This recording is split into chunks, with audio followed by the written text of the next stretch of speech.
নমস্কার বন্ধুরা, অনিফার্স world YouTube চ্যানেলে আপনাদেরকে স্বাগত।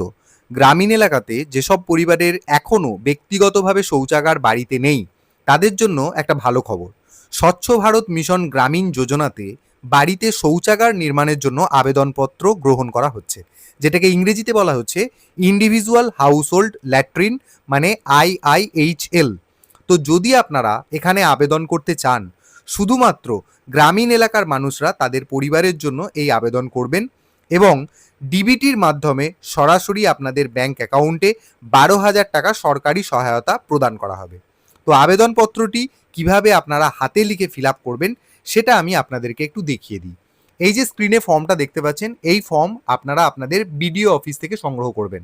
করার পর এটাকে হাতে লিখে ফিল আপ করতে হবে। তো প্রথমেই যেটা আপনাকে বসাতে হবে, এই জায়গায় ডেট, অর্থাৎ যেদিন আপনি ফর্মটা ফিল আপ করে বিডিও অফিসে জমা করবেন সেদিনের ডেটটা এখানে বসিয়ে দেবেন। ধরে নিচ্ছি যে আজকে আপনি ফর্মটা জমা করবেন, আজকের তারিখ হলো 23শে জুন 2026, অর্থাৎ 23/6/2026 এই কথাটা এখানে লিখবেন। ফর্মটা আপনারা বাংলাতেও ফিল আপ করতে পারেন, ইংরেজিতেও ফিল আপ করতে পারেন, ইংরেজিতে ফিল আপ করলে ভালো হয়। এরপর ডেট দেওয়ার পর এখানে আপনি নিজের ব্লকের নামটা লিখবেন, তার নিচে নিজের জেলার নামটা লিখবেন। এখানে আপনাদেরকে বলে দিই, এই ফর্মটা পরিবারের যে কোনো প্রাপ্তবয়স্ক সদস্য ফিল আপ করতে পারেন। এমন কোনো নিয়ম এখানে বলা নেই যে রেশন কার্ডে যিনি প্রধান রয়েছেন তাকেই এই ফর্মটা ফিল আপ করতে হবে, বাড়ির যিনি প্রধান মনে করছেন তাকেই এই ফর্মটা ফিল আপ করতে হবে। এই ধরনের কোনো ক্রাইটেরিয়া এখানে বলা নেই, পরিবারের যে কোনো একজন প্রাপ্তবয়স্ক সদস্য ফিল আপ করলেই হবে।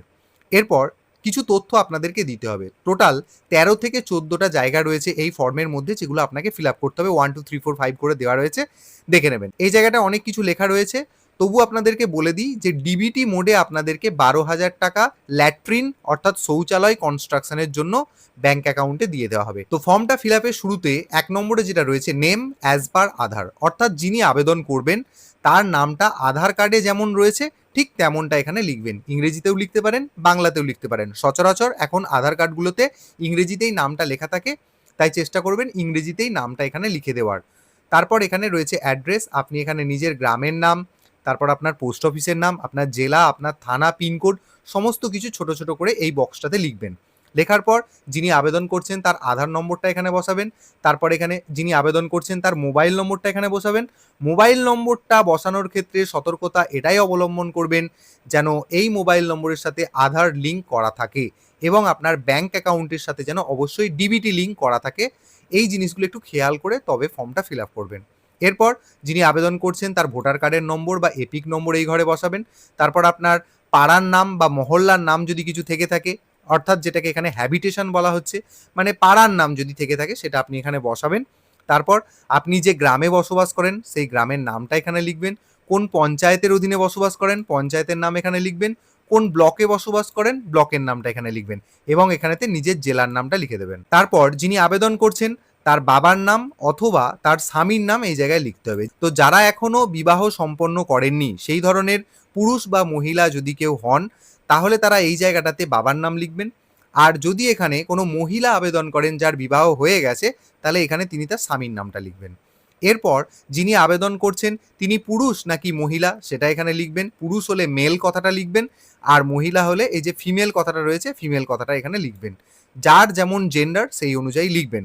এরপর আপনার 13 নম্বরে যেটা রয়েছে সেটা হচ্ছে ক্যাটেগরি, আপনি বিপিএল তালিকাভুক্ত নাকি এপিএল তালিকাভুক্ত, যেটা হবেন সেটা লিখবেন। বিপিএল যদি হন তাহলে এই জায়গাটা বিপিএল লিখবেন, আর যদি এপিএল হন তাহলে এপিএল এই কথাটা লিখে দেবেন।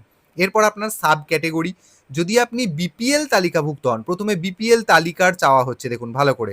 হতেই তো পারে যে সমস্ত ব্যক্তিরা এসসি এসটি এবং জেনারেল রয়েছেন তাদের মধ্যে যদি আপনারা বিপিএলও হয়ে থাকেন, তাহলে বিপিএল ক্রাইটেরিয়ার মধ্যে যারা এসসি এসটি জেনারেল আপনাদের যেটা কাস্ট হবে সেটা আপনি লিখবেন। তার মানে আপনি বিপিএল এবং সাথে হয়তো আপনি এসসি, তাহলে এখানে এসসি লিখে দিলেন।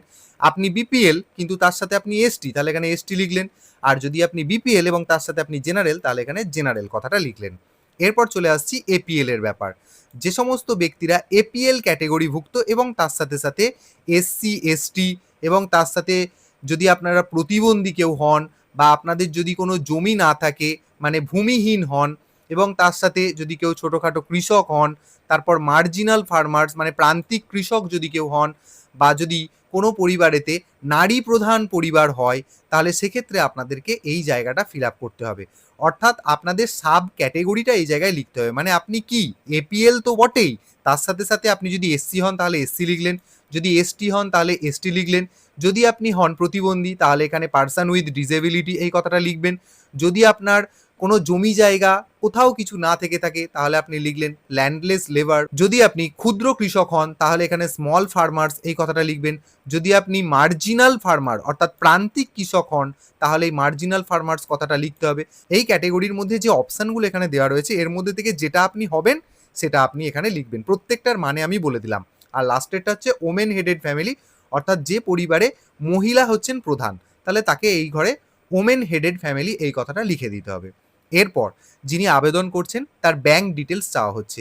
এই জায়গাটাতে কোনো কিছু লেখার দরকার নেই আপনাদের, ব্যাংক ডিটেলসটা লিখতে হবে ঠিক এর নিচের ঘর থেকে। অর্থাৎ প্রথমে যিনি আবেদন করছেন তার ব্যাংকের নামটা এখানে লিখতে হবে। ধরে নিচ্ছি আপনার স্টেট ব্যাংকে অ্যাকাউন্ট রয়েছে, তাহলে আপনি এই ঘরটায় লিখলেন স্টেট ব্যাংক অফ ইন্ডিয়া। এরপর আইএফএসসি কোড, আইএফএসসি কোড লেখার জন্য আপনার যে ব্যাংকের পাসবই রয়েছে সেই ব্যাংকের পাসবইয়ের প্রথম পাতাটা ওপেন করবেন, সেখানে দেখবেন গোটা গোটা করে আইএফএসসি কোড লেখা আছে, সেটা এখানে দেখে দেখে লিখে দেবেন। এরপর আপনার ব্যাংকের ব্রাঞ্চ নেম কি সেটা এখানে লিখবেন, মানে বলে না এই ব্রাঞ্চে আপনার অ্যাকাউন্ট, তো সেই ব্রাঞ্চ নেমটা এখানে লিখবেন। তারপর সঠিকভাবে আপনার ব্যাংক অ্যাকাউন্ট নম্বরটা, সেভিংস ব্যাংক অ্যাকাউন্ট নম্বরটা এখানে দিয়ে দিলেন। খুব মাইনিউটলি এই জায়গাটা আপনাদেরকে ফিল আপ করতে হবে, কারণ এটা যদি ভুল ভ্রান্তি হয় তাহলে 12,000 টাকা কিন্তু আপনার সমস্ত যোগ্যতা মান থাকলেও কিন্তু আপনি পাবেন না। অতএব এই জায়গাটা একটু ভালো করে দেখে ফিল আপ করবেন। করার পর এখানে রয়েছে ইয়োর্স ফেথফুলি, এই জায়গাটাতে যিনি আবেদন করছেন তিনি তার সম্পূর্ণ স্বাক্ষর করবেন, বাংলায় করুন ইংরেজিতে করুন কোনো অসুবিধা নেই। আর যদি সই করতে না পারেন তখন আপনি বাম হাতের বুড়ো আঙুলের ছাপ দিয়ে দেবেন। ব্যাস, ফর্ম ফিল আপ আমাদের কিন্তু কমপ্লিট হয়ে গেল। ফর্ম কমপ্লিট হয়ে গেল। এরপর আপনি কি করবেন, এই ফর্মটার সাথে কিছু ডকুমেন্টসের জেরক্স দেবেন। কি, যিনি আবেদন করছেন তার আধার কার্ডের জেরক্স দেবেন, তারপর তার ভোটার কার্ডের জেরক্স দেবেন, ব্যাংক অ্যাকাউন্ট মানে ব্যাংকের যে পাসবই রয়েছে তার প্রথম পাতাটার জেরক্স দেবেন, আপনার রেশন কার্ডের জেরক্স দেবেন, এবং আপনি পঞ্চায়েত থেকে একটা ইনকাম সার্টিফিকেট নিয়ে নেবেন, পরিবারের ইনকাম সার্টিফিকেট, সেইগুলো নিয়ে এই সমস্ত কিছু কাগজপত্র নিয়ে এবং সাথে একটা পাসপোর্ট সাইজের ছবিও নিয়ে নেবেন, নিয়ে এটাকে আপনি বিডিও অফিসে যে দপ্তর রয়েছে সেখানেই আবার জমা করে দেবেন। ব্যাস, আপনার কাজ কমপ্লিট। এরপর ফিজিক্যালি আপনার বাড়িতে এসে এই সমস্ত কিছু তথ্য এবং আপনার হাল হকিকত সমস্ত কিছু ভেরিফাই করে নেওয়া হবে। তারপর যদি যোগ্য মনে হয় তাহলে আপনি এই 12,000 টাকা শৌচালয় নির্মাণের জন্য আপনার ব্যাংক অ্যাকাউন্টে পেয়ে যাবেন। তো এটাই হচ্ছে ছোট্ট প্রসেস। যাদের ক্ষেত্রে এখনও এরকম অসুবিধা রয়ে গেছে, মানুষের এই ধরনের অসুবিধা প্রায় নেই বললেই চলে, কিন্তু যাদের রয়ে গেছে তারা অবশ্যই দ্রুততার সাথে এটা আবেদনটা করে দিন। আর যারা এখনও এই ব্যাপারটা সম্পর্কে জানেন না তাদের সাথে অবশ্যই ভিডিওটি শেয়ার করুন, এবং আপনারা যারা আমার চ্যানেলে নতুন তারা চ্যানেলটিকে সাবস্ক্রাইব করে নিতে ভুলবেন না।